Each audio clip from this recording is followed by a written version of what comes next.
Reka tubasuhuze kandi tubifurize ibihe byiza mwebwe mukurikirana ndetse mugatega amatwi amakuru n'ibiganiro tugenda tubagezaho. Reka tubasuhuze rero nanone aho muherereye hose mudutega amatwi, yaba abari ku butaka bw'igihugu cy'u Rwanda turabasuhuje kandi tubahaye ikaze, abari mu gihugu cy'u Burundi, Tanzania, Uganda, Kenya, Uburundi ndetse n'ahandi hose hatandukanye haherereye abasha kumva ururimi rwacu rw'ikinyarwanda dukoresha tubagezaho amakuru. Turi ku igenekerezo rya 9 ukwezi kwa Nzero umwaka w'ibihumbi 2026. Nshuti bavandimwe, turabana namwe inyamuneka by'umwihariko mu makuru ya politiki, umutekano na diplomasi mu gihugu cy'u Burundi, dukubitira mu burasirazuba bw'igihugu cya Kongo ndetse n'ahandi hose ku isi muri rusange, by'umwihariko kuri breaking news ziba zigezweho i Burundi. Rero murabizi neza yuko ariho tuba tugomba kugenda turareba ngo bihagaze bite, nyuma yuko ku munsi w'ejo twari twabagezeho inama ya biro politike yari yateranye, by'umwihariko ya CNDD-FDD, ndetse nk'uko bigaragara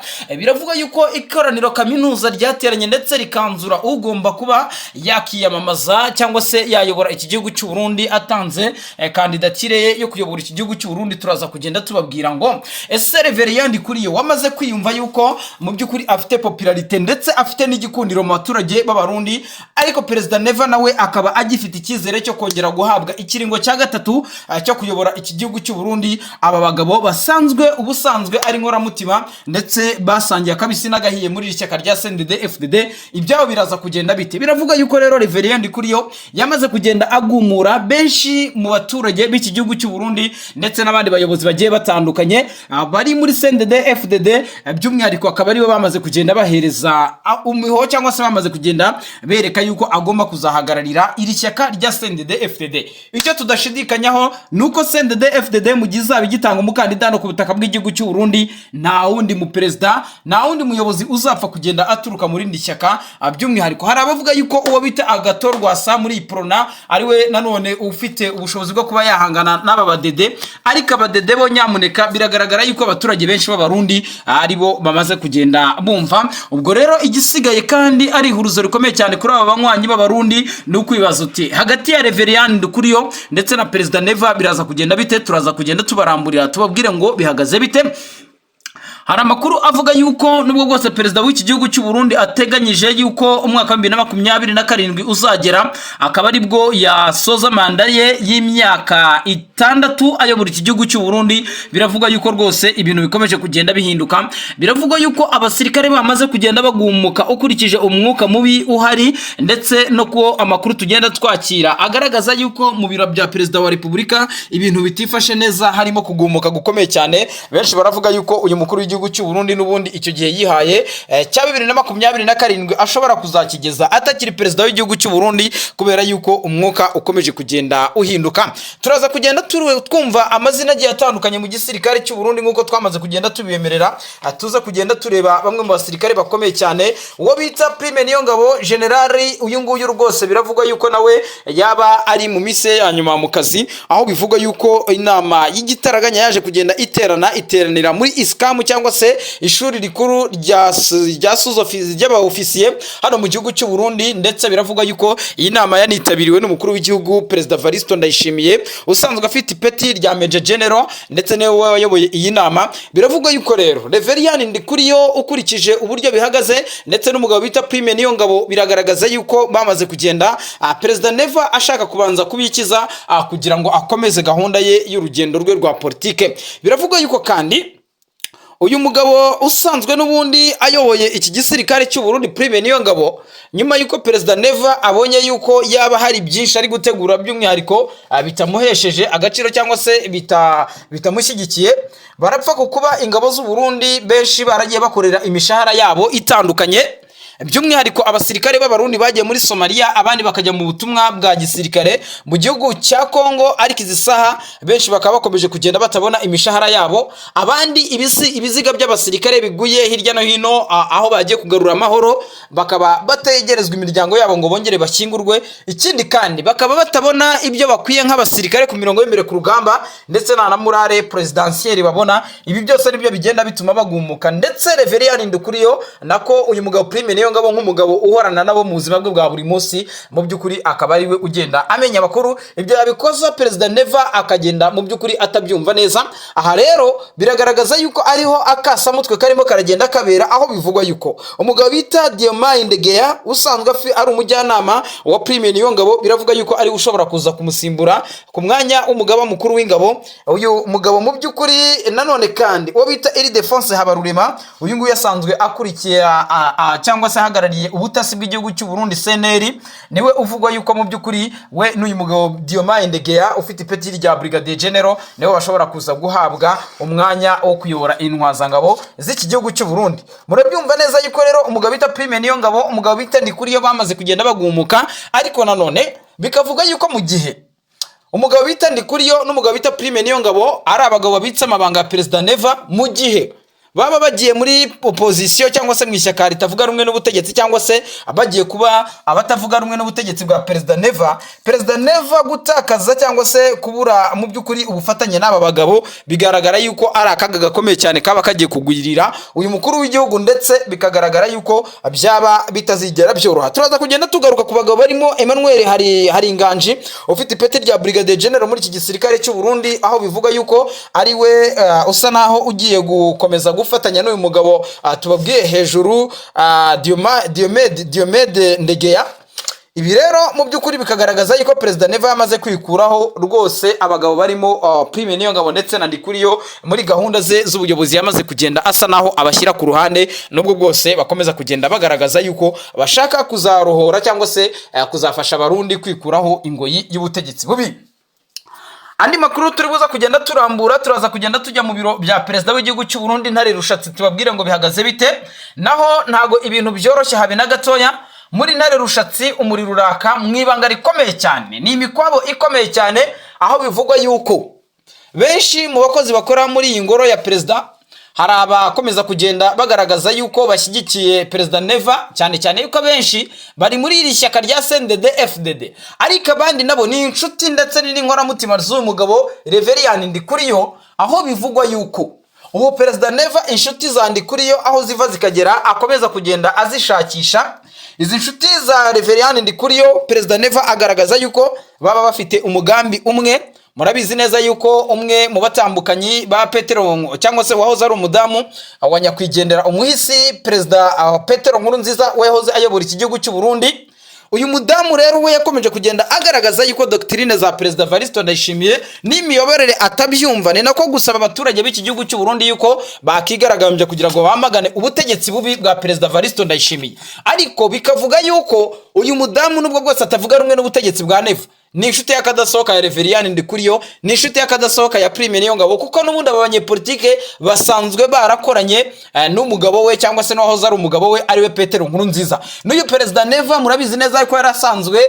akuriye cyangwa se ari mu nzego nkuru za gisirikare hariya ku butaka bw'igihugu cy'u Burundi, ndetse akaba ari n'inshuti y'akadasohoka ya Perezida Nkurunziza. Ariko izi saha bikavuga yuko ariwe urimo uragenda agaragara mu bugambanyi bw'igihugu, by'umwihariko harimo no kuba ashinzwa kuba igisirikare cy'igihugu yaramaze kugenda agihindura cyane, agihindurira gahunda. Intambara iri mu burasirazuba bwa Kongo, by'umwihariko intambara M23 ihanganyemo n'ubutegetsi bwa Kinshasa, benshi baravuga yuko mumwe mu bantu iyi ntambara ishobora kuza gusiga ubutegetsi bwe buhungabanye ndetse anatakaje igikundiro mu baturage, harimo n'uyu Perezida w'igihugu cy'u Burundi. Benshi bavuga yuko atazongera no guhabwa umwanya wo kuyobora iki gihugu cy'u Burundi kuri manda ye ya gatatu. Abavuga yuko rero haba harimo haragenda hategurwa kudeta, benshi baravuga bati nta mezi make yasigaye n'ubundi kugira ngo aya matora abe, tureke Perezida Neva n'umwaka umwe asigaje akuyobora, twebwe tuzakora amahitamo abereye abarundi. Ariko benshi nanone bafite impungenge yuko aha muri iki gihugu cy'u Burundi hashobora kuzaduka imvururu zitewe n'amatora cyangwa se n'ibizaba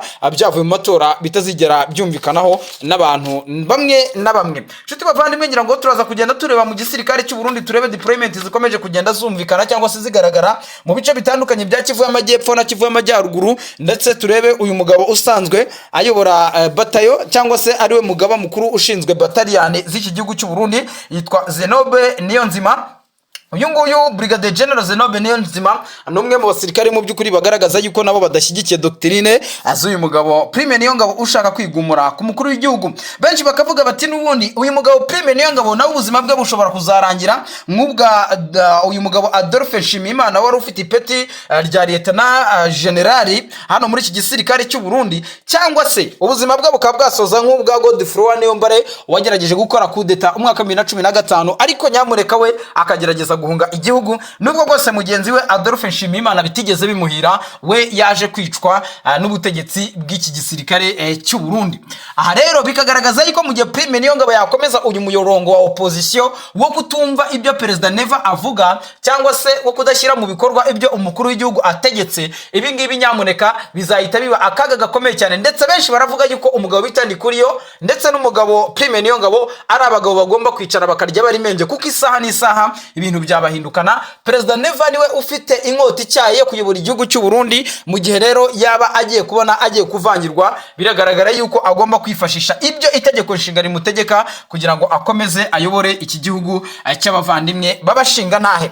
Indi ntambara ikomeye cyane iri muri biro politike by'umwihariko ariko ishinzwe ikijyanye n'ubukungu, aho umugabo bita nka Arendi Kumana, Dr Arendi Kumana usanzwe ari umushikiranganje ushinzwe cyangwa se uzijejwe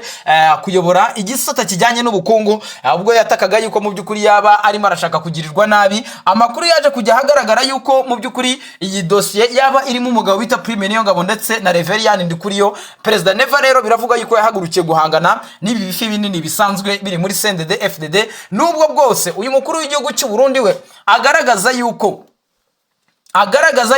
mu by'ukuri nta muntu n'umwe uri hejuru y'amategeko. Benshi mu badede baramushinza kukuba umutungo w'igihugu umwe awukoresha atabahaye, nyuma yuko hari amahoteli akomeye cyane akomeje kubakwa i Bujumbura ari muri UPI ye cyangwa se ari mu mazina ye, n'ibindi bikorwa bitandukanye bivuga yuko mu gihe uyu mukuru w'igihugu azaba atakiyobora iki gihugu cy'u Burundi nk'uko bigaragara yuko icyizere cye ndetse n'urukundo afitiwe n'abaturage rwakomeje kugenda rukatuka, uyu mugabo noneho yazifashisha uwo mutungo yaba yaragiye abona kugira ngo abashe kuba yabaho, by'umwihariko atari muri opposition politique. Ikindi kandi Perezida Neva afite ubwoba bw'uko ari busige umugabo nka Reverien Ndikuriyo na Prime Niyongabo muri iki gihugu aribo bafite inkoni y'ubuyobozi, mu gihe we azaba atakarijwe icyizere n'abaturage. Ibi rero Perezida Neva yabireba akabibura, akahita avuga ati nyamuneka nanjye ndakora ibishoboka byose nk'umuyobozi, ndakora ubutasi bw'iki gihugu cy'u Burundi, ndetse akabahagariye iyo bita Seni cyangwa se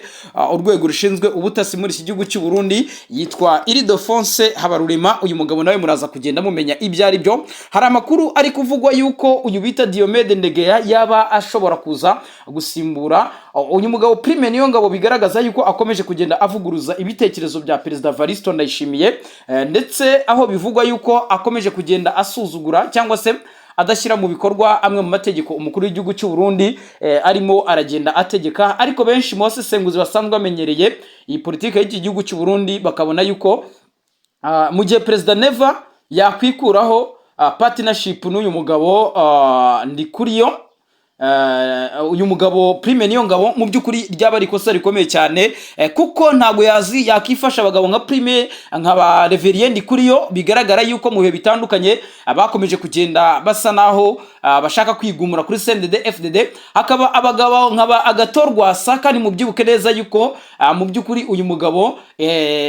mu by'ukuri uhagarariye ingabo cyangwa se uyu mugabo mukuru w'ingabo z'u Burundi Prime Niyongabo, uruhare rwe mu by'ukuri mu bihe bitandukanye akomeje kugenda agira muri iki gisirikare cy'u Burundi. Turaza kugenda muri uyu mwandiko wacu turi buze kugenda cyangwa se uraza kudukurura tuze kugaruka 2015 turebe umugabo bita Godefroid Niyombare, aho bikivugwa yuko n'ubundi agifite umugambi wo kuza ku butaka bw'igihugu cy'u Burundi, nubwo bwose Perezida Evaristo Ndayishimiye yamaze kugenda amwagiriza ibyaha bitandukanye birimo no gukora coup d'etat yakoze igapfuba. Ariko hakaba na mugenzi we Adolphe Nshimiyimana wari ufite peti rya Brigadier General, we yaguye muri urugamba cyangwa se yaguye muri iyi myigaragambyo n'imyivumbagatanyo yabaye umwaka wa 2015. Turaza kugenda tugaruka muri aba bagabo, aho bivuga yuko byamaze kugenda bimenyekana yuko Prime Niyongabo yaba afitanye umubano wihariye n'uyu mugabo Godefroid Niyombare. Ari naho muri uyu mwandiko hari buze kuzamo umugabo bita Reverien Ndikuriyo wamaze kugenda asezerera Perezida Evaristo Ndayishimiye ku mwanya wo kuba Secretary General cyangwa se General Secretary muri CNDD FDD. Ibyo byose rero bifite aho bihuriye n'isezera ry'uyu mugabo bivugwa yuko mu by'ukuri we isaha n'isaha mwakumva aje gutabwa muri yombi, kuko arashyirwa mu mwandiko muri ba bagabo cyangwa se ba bayobozi bakuru bo muri CNDD FDD batse igiturire cyangwa se bashatse gusinyisha uyu mugabo Arendi Kumana cyangwa se uyu ministre ushinzwe imari n'igenamigambi hano ku butaka bw'igihugu cy'u Burundi, yitwa n'umushikiranganje ujejwe imari n'igenamigambi yitwa Arendi Kumana. Biravugwa yuko rero muri uwo mwandiko uyu mugabo arimo, mu byumve neza, uyu mugabo Reverien Ndikuriyo yamaze kugenda ashyirwa muri uyu mwandiko, ariko kese ikamufatana n'umugabo bita Prime Niyongabo. Ni nayo mpamvu natangiye aya makuru mbabwira yuko mu by'ukuri uyu mugabo usa naho yungirije Prime Niyongabo ashobora kuza gufata inkoni y'ubutware, ari naho benshi mu basesenguzi baje kugenda bagaragaza yuko ryaba ari ikosa rikomeye cyane uyu mukuru w'igihugu cy'u Burundi yaba agiye gukora. Uyu mugabo bita Diomede Ndegeya, Brigadier General Diomede Ndegeya, nawe ni umusirikare ukomeye cyane muri iki gisirikare cy'u Burundi, ndetse umusirikare w'inararibonye. Benshi banavuga yuko mu gihe President Neva yamugira umugaba mukuru w'ingabo z'u Burundi, nubwo bwose atakakitinga nk'uko uyu mugabo Prime Niyongabo abigenza, ariko yagerageza kubikora, ariko ryaba ari ikosa rikomeye cyane uyu mukuru w'igihugu cy'u Burundi yaba akoze mu gihe yaba yirukanye cyangwa se yaba yikijije abagabo barimo Prime Niyongabo ndetse barimo na Reverien Ndikuriyo, kuko nibo bakomeje kugenda bamuherekeza mu nzira ya politike kugera abaye perezida w'iki gihugu cy'u Burundi. Ibyo rero nawe arareba akabona yuko kugira ngo yongere yigarurire imitima y'abarundi yamaze kugenda isa naho irarikira cyangwa se igarukira aba bagabo ariyo Prime Niyongabo ndetse na Reverien Ndikuriyo, nuko agomba gukora igishoboka cyose aba bagabo akabashakaho impamvu cyangwa se akaba yabagirizwa cyangwa yabashinza ibyaha bitandukanye byatuma bajya mu nzego zishinzwe cyangwa se mu manza, cyangwa se tuvuge bajya mu nzego zishinzwe z'ubutabera. Mu gihe bagereye mu nzego z'ubutabera byaba ariyo nzira nziza yo kuba abikuyeho kugira ngo akomeze inzira ya politike, ndetse arebe ko yakongera kugarura popularite yamaze gutakara, by'umwihariko arebe ko azatorwa mu mwaka wa 2027. ngira ngo abo bagabo turaza kugenda tubagarukaho turebe ibyabo ndetse n'ibikomeje kugenda bivugwa, ariko nanone turaza kugenda tureba abagabo barimo Emmanuel Haringanji. Emmanuel Haringanji afite ipeti rya Brigadier General mu gisirikare cy'u Burundi, nawe wamaze kugenda ahabwa ingabo yuko agomba kuzerekeza mu burasirazuba bwa Kongo, cyane cyane yuko ari umuyobozi wa batayo.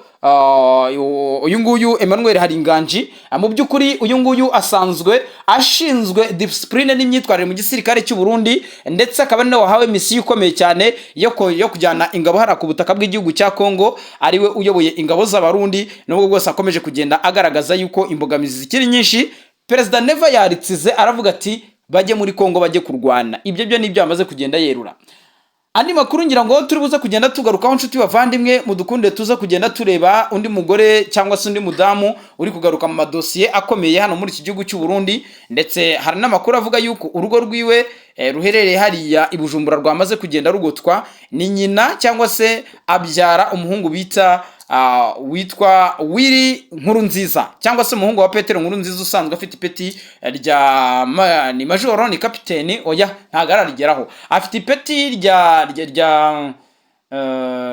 ntago biri kuza neza, ariko uyu muhungu wa Petero Nkurunziza hamwe na nyina biravugwa yuko President Neva ari kubacungira hafi. Ngira ngo uyu mutambukanyi wahoze ari umukuru w'igihugu cy'u Burundi Petero Nkurunziza,